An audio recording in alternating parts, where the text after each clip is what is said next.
Mr. Deputy Chairman, sir, for the last 3 or 4 days, we had the privilege of listening to a number of speeches on the budget of this year. Sir, I cannot claim that I heard all the speeches because I was handicapped as the discussion on the budget was going on simultaneously in both houses.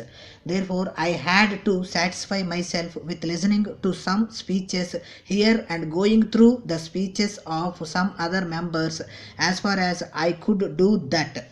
Sir, naturally the budget was criticized by some people and it was welcomed by others. It is very natural that the budget cannot be expected to be welcomed on all hands.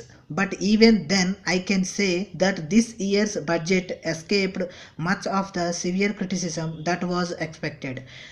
There may be some reasons for it, and I need not go into those reasons. I tried to analyze the speeches of the members who criticized the budget, and I find that there are 3 or 4 types of criticism in this house.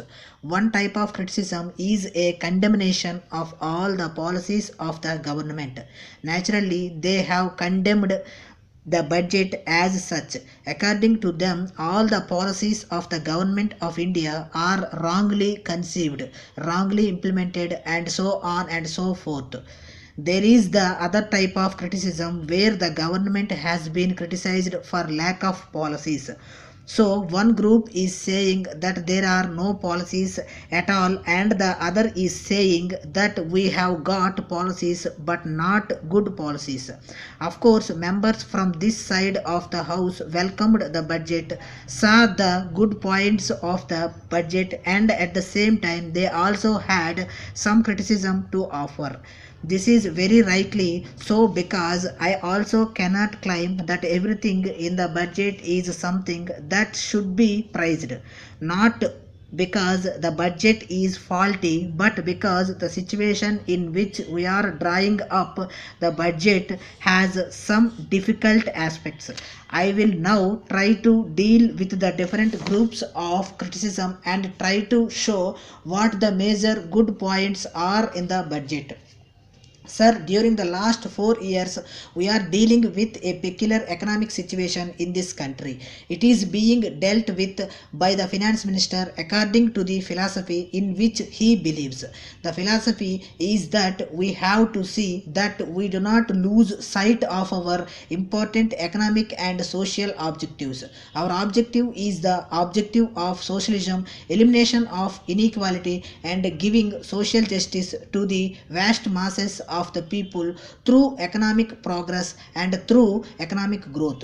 This is the basic philosophy which we are applying to this problem. We are passing through difficult times and we are facing certain difficult challenges. When making a difficult journey, one must keep one's own perspective very clear and must at the same time keep faith in oneself and in one's objectives or principles. This is what we are doing and this is what has guided the formulation of this year's budget. One of the grand issues of the present grave economic realities is inflation. Sir, can anybody expect that merely through one budget one can immediately bring about complete disappearance of inflationary forces? It is just not possible because the budget is not expected to be a miraculous instrument. But certainly the most important factor to be considered is whether this budget has helped in the present inflationary climate and whether it has made a very serious and genuine effort for economic growth. There are different ways how you can fight inflation through economic activities, but when you think of fighting inflation through a budget, I would say that there are two tests by which the budget can be judged. First, it has to be seen whether the resources are properly applied for the economic growth of the vital sectors.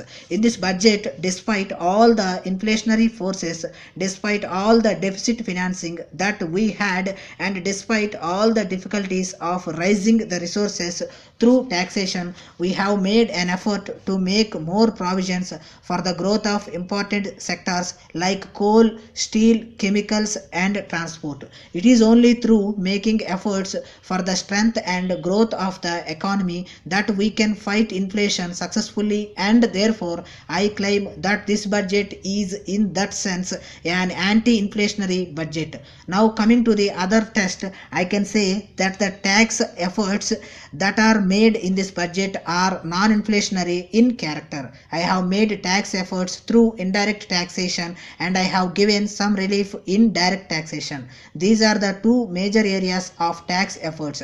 I would like to say that under the category of indirect taxes, the selective approach for choosing the items for taxation is such that you cannot call the items to be commodities of mass consumption. Another thing that we have tried is the introduction of a dual pricing policy. We have introduced it in the case of steel, and this is certainly a new approach. I am sure if we apply the principle of dual pricing in select commodities, we will be able to control black marketing.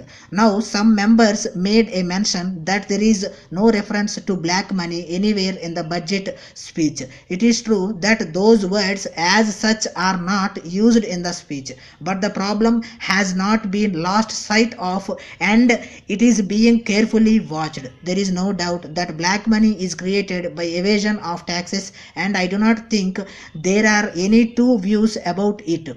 There are certain antisocial attitudes, and that is why there is tax evasion. Greediness coupled with dishonesty also produces tax evasion. I personally feel that this question can be dealt with effectively only if we try to deal with the problem of tax evasion. This is the basic thing in the case of black money. Sir, it is very difficult to deal with every point that has been raised in the course of the debate, but I have tried to deal with the major areas of criticism and the major direction in which we are trying to deal with them.